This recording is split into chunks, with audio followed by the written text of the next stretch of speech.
Hello everyone, Stephen here.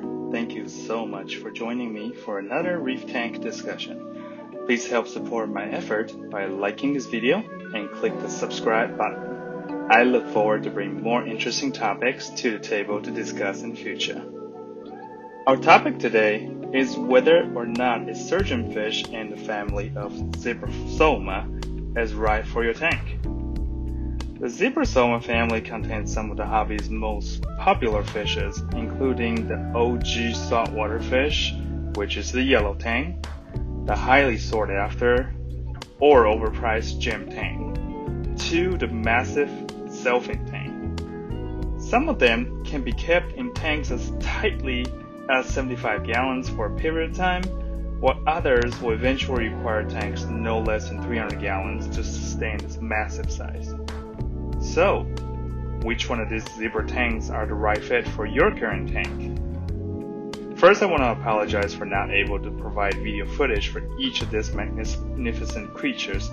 I currently own 4 of the 6 available Zebrasoma variations that are available in the trade, but I do not have room for any more. However, I assure you that I do have experience with all of them, ranging from my personal tank to my days in the local fish store. I have also previously wrote about mixing Zebrasoma tanks and featured discussion on the Destradini tang. So please visit my blog to find these posts. Links can be found under my bio. Now, the word Zebrasoma is rooted in the terrestrial animal and horse family, including zebra of the African plains. One of the common traits all Zebrasoma surgeonfish share is the elongated snout. Resulting in a horse-like face, this elongated snout build is actually particularly advantageous in the coral reef setting where some of the algae growth is hidden behind tight crevices or between coral branches. The only other herbivorous fish who can reach these crevices without damaging the reef structure are rabbitfish of the foxface variation, who also have the similarly elongated snout build. So unlike tangs in the Acanthurus or the Cenocetus family, who use their wide and relatively flat mouth to graze or mow the lawn, members of the Zebrasoma family actually tend to pick grass like a precise trimmer. So there are currently 6 species, like I previously said, of the Zebrasoma family that are popularly known in aquarium trade. There's the yellow, the Scopus Tang, the selfing tang, purple tang, the Destradini tang, and the gem tang. I have no doubt there are some other species out there that has not been surfaced to the aquarium trade, either because of quantity, because of appearance, they're just not pretty enough, or the degree of difficulty to capture them. Some of them actually live in deeper water versus some of them in shallower water, and some reef structures are simply too far to reach by ordinary boat, and some of the collectors just can't safely get them, either because of the condition of the waves or the journey from where they need to collect to home. So we will just focus on these big 6 that are known in trade today. We'll start with the Zebrasoma gemmatum, which is the gem tang.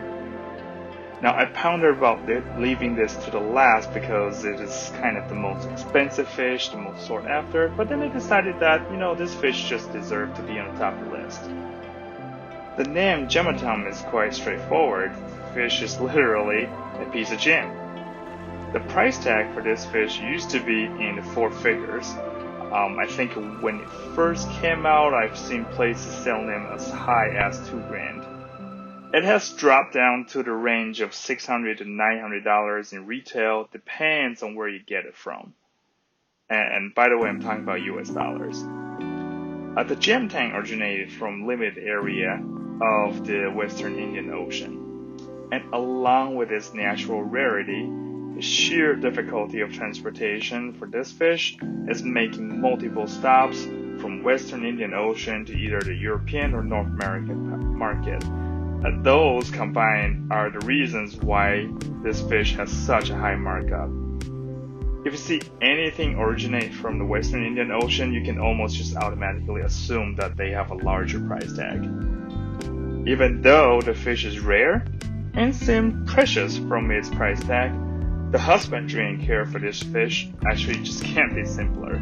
Your regular reef condition on all water parameters. My gem tang came into my tank and ate like a pig from day one. It literally bosses around everyone and declared king to himself on the first day. Gem tang is considered a medium-sized tang, growing up to about 8 inches in the wild. I do recommend at least a 180-gallon tank with lots of swimming room and lots of flow for any fish that ranges from 3 to 6 inches. And eventually, you probably want to upgrade to like a 250 plus gallon for a full-grown specimen. Now, is this fish really worth the money? Well, I can tell you that I've been wanting one for the past 6 years, ever since it first surfaced to the hobby availability. But back then I didn't have the financial resources, and I also don't have the room to gamble on one. So I also feared that the fish's condition because of long transportation, so I decided to just kind of wait and see what other hobbyists who have acquired it say about this fish. And over the past few years, I believe the global logistic system have improved tremendously. The technical advances and also the fish's growing volume in the market causes the price tag to come down to less than half of what I originally saw. I felt comfortable enough to now, enjoy the full grades of this fish in my tank. I have not regretted a minute. It will be anyone's pride and joy if you are able to get your hands on one. Next on the list is Zebrasoma flavescens, also known as the yellow tang. The Latin word flavescens literally just means yellow. This is unmistakable fish in aquarium trade. Their entire body is painted with bright yellow. They dart around your tank looking like a gold medallion. The yellow tang is considered one of the smaller surgeon fishes in the hobby and can be housed in tanks as small as 75 gallons comfortably.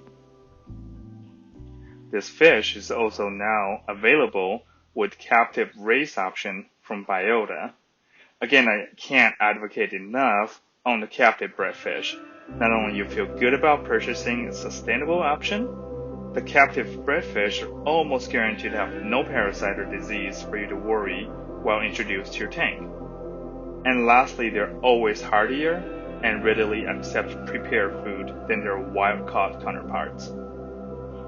One caveat with captive bred yellow tang is that the juvenile fish, when they're often sold as, tend to be very kind of light in color, almost transparent.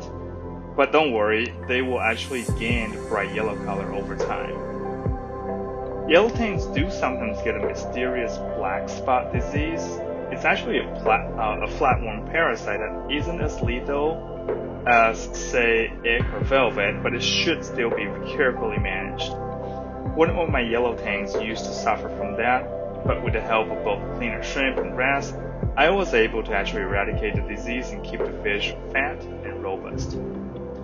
Average retail price for yellow tang has really ballooned in the past 2 years because the state of Hawaii had periodically banned the export of aquarium fish. I recall this fish used to cost about $20 or $30 a pop about a decade ago. Now they can easily fetch $80 or more, depends on the size and the origin. So, a very close relative to the yellow tang is the Scopus Tang, Zebrasoma scopus.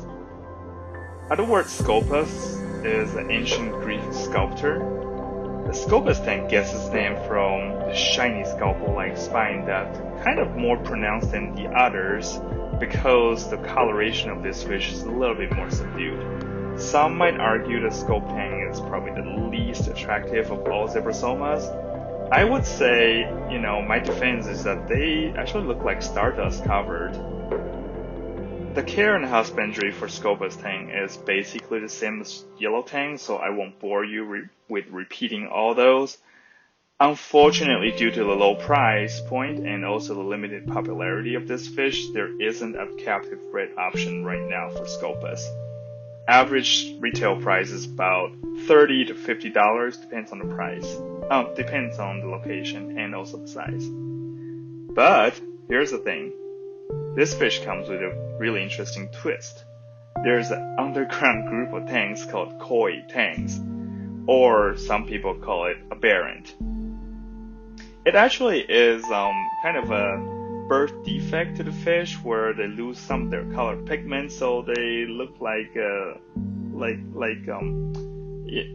some of those fish with like yellow, white, and black and all colors mixing together. They basically look like a koi.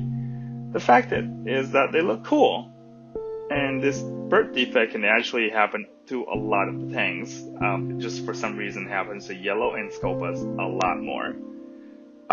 One thing to know though is the bearing tang do not require special care, but the aberrant effect is also not guaranteed to be permanent. Depends on the lighting, nutrient, and how you raise and keep this tang. That can actually go away for the tang to revert back to a quote-unquote original state. Zebrasoma Tangs, which is also known as purple tang, is also a very popular fish in the trade. The word Santos means a precious gem or precious stone of gold color. It's a little bit misleading because most of this fish is purple, but the tail fin is actually bright gold and yellow, so that may be where it came from. Again, this purple tang's care is really similar to all the other tangs with a lot of vegetable, normal water parameters. It does grow a little bit bigger than the yellow tang, so I would say similar kind of size requirement for the gem tang. The one thing that I would warn is that a lot of the picture you see, purple tang comes with black stripes, like horizontal stripes on the side. Those only exist on juvenile fish. They actually will outgrow it. Eventually, once they mature, it'll be solid purple with just black freckles on their face. So please don't be disappointed if those go away. Next one on our list is Zebrasoma veriferum. The word veriferum literally just means sail. So this is the sailfin tang. I'm going to talk about both the sailfin tang and the Destrardini tang together because these two fish are very similar in size and shape. But what really differs is the marking and where they came from. Veriferum comes mostly from the Indo-Pacific Ocean. They look more like black and white striped, but then the Destrardini comes from the Western Indian Ocean, Red Sea, Arabic Sea, and the Persian Gulf. Their black and white stripes is less visible, but instead they have bright yellow stripes and they have pearl freckle faces. In my opinion, I think this is like one of the most beautiful tangs out there, really rivaling the gem tang, but without a price tag. I'm unable to find the origin of the word Destrardini, but I believe it has Arabic origin. If any one of you know, please leave a comment on the below and help us find out exactly what this name means. Average retail price for the sailfin tangs, range from about $45 to $100, depends on the price, depends on the size. And for the Destrardini, it can cost from $80 to $200. Also, again, depends on the size. So, are Zebrasoma Tangs the right fish for your tank?